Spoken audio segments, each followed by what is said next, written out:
이번에는 정신건강사회복지사라는 직업을 소개를 해드리려고 해요. 사회복지사라는 직업에 관심이 있으신 분들, 아니면은 전문적인 분야를 희망하시는 분들, 자격증 취득 과정을 이미 진행하고 있으신 분들에게 드리고 싶은 정보입니다. 바로 가보시죠. 사회가 점점 복잡해지면서 스트레스로 인해 현대인이라면 누구나 약간의 정신질환을 가지고 있어요. 그만큼 사회복지 계열 중에서도 정신건강 관련 직업이 미래에 더 필요한 직업으로 떠오르고 있는데요. 정신적인 부분의 문제점을 캐치하고 케어해야 하는 직업이기 때문에 로봇으로도 대체하기가 힘든 직업이에요. 사회복지 분야 중에서도 전문적인 분야를 희망하시는 분이라면 꼭 집중해서 들어주세요. 정신건강 사회복지사라는 직업은 정신적으로 어려운 개인이나 가족분들의 회복을 돕는 역할을 합니다. 도움이 필요한 환자분의 평가를 통해서 어떤 어려움이 있는지 어려움들의 순위를 먼저 선정을 해야 하는데요. 예를 들어서 치료비를 낼 여력이 안 되고 퇴원을 하고 갈 곳이 없는 상황에다가 가족에게도 도움을 받을 수 없는 상황이에요. 이 중에서 우선적으로 도움을 드려야 하는 순위를 정해야 해요. 가장 우선적인 건 일단 치료비겠죠. 이 부분을 어떻게 해결을 해야 하는지, 환자분께서 받으실 수 있는 서비스 지원은 어떤 게 있는지 먼저 알아본 후에 연계를 해드리면서 그 문제를 같이 해결해 나갈 수 있도록 도움을 드리죠. 또 발병 원인 탐색이라거나 아니면 가족의 영향이 있는지 가족력 평가, 취업 지원과 직업 재활, 아니면은 치료비 지원, 환자분들의 가족분들을 대상으로도 가족 교육이나 가족 치료 등 이런 다양한 업무들로 구성이 되어 있어요. 정신건강 사회복지사 자격증을 취득하시려면 사회복지사 1급 자격증을 우선 취득하신 후 수련인증 기관에서 1년 동안 수련 1000시간을 이수하셔야 해요. 그리고 나서 학습평가를 응시하신 후에 자격증을 발급받으시는 거죠. 정신건강 사회복지사는 벽을 낮추는 방법이 사실 공부와 면접이에요. 또 각 기관마다 수련생을 뽑는 기준과 중요시하는 부분이 조금씩 다 다르기 때문에 최대한 여러 가지 많은 것들을 준비하시는 게 가장 유리해요. 예를 들면 실습이랑 봉사, 필기시험, 공부, 면접 이렇게 있겠죠. 그냥 다 하는 거죠.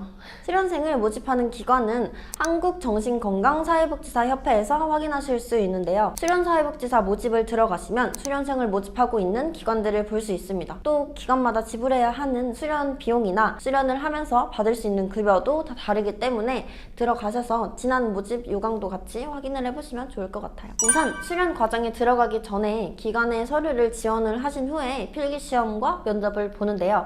이 필기시험은 이론, 의학 용어, 사례 분석이나 환자 케이스 개입 이론 위주로 시험 문제가 나온다고 해요. 영어 기사를 번역하는 문제라거나 아니면 정신건강의학 용어들을 물어보기도 하니까 같이 준비하시면 좋겠죠? 또 필기시험은 인간행동과 사회환경, 사회복지 실천론, 사회복지 실천 기술론, 정신건강 사회복지론, 정신건강론 이렇게 사회복지사 2급이랑 1급을 준비하면서 공부한 과목들이 중심이 되기 때문에 이수하실 수 있다면 이 과목들은 이수해주세요. 이 외에도 정신의학 관련 전문 용어도 어느 정도 암기를 해두시면 좋은데요. 사실 엄청 달달 외우기보다는 각 질환별 주요 특징 같은 중요한 부분만 암기하시는 걸 추천드려요. 다음으로는 면접입니다. 면접을 보실 때 보통 하시는 질문이 정신건강사회복지사라는 직업에 대한 이해와 지원 동기, 자기소개 경력사항, 예를 들어서 실습, 봉사, 관련 경력 이런 게 있겠죠. 자신의 장단점이라던가 갈등 대처 방식 등등 기본적인 질문들이 있다고 해요. 만약에 필기시험을 보지 않고 면접을 좀 빡세게 보는 기관이다 라고 하면은 이런 곳은 면접 시험 때 기술시험급으로 면접을 보기 때문에 필기시험이 없더라도 시험 준비를 해주시는 게 좋아요. 이렇게 필기시험과 면접이 통과가 되면은 본격적으로 수련 과정으로 들어가는데요. 수련은 이론 150시간, 실습 830시간, 학술활동 20시간으로 이루어져 있어요. 또 수련 시간의 4분의 1시간 정도는 교환 수련을 진행하셔야 되는데요. 교환 수련이란 내가 병원에서 수련을 하고 있을 경우에는 교환 수련을 시설이나 센터에서 하셔야 되고요. 시설이나 센터에서 수련을 하고 있는 경우에 병원에서 교환 수련을 받는 것을 말합니다. 사실 이 수련 기관에서 뽑는 수련생의 기관마다 1명에서 많게는 3명 정도예요. 또 기관마다 수련 전 평가가 다 다른데요. 시험의 난이도가 높고 이제 간단한 면접을 본다거나 아니면은 기본적인 시험 강도에다가 강도가 높은 면접으로 본다거나 이렇게 다 다르기 때문에 전체적으로 여러 가지를 준비하셔야 되고 시설, 센터, 병원 각각 기관마다 수련을 하시면서 장단점이 있겠지만 최대한 여러 곳으로 수련을 지원하셨을 때 합격 확률을 높이실 수 있어요. 합격 확률을 확실히 높이시는 방법 중에서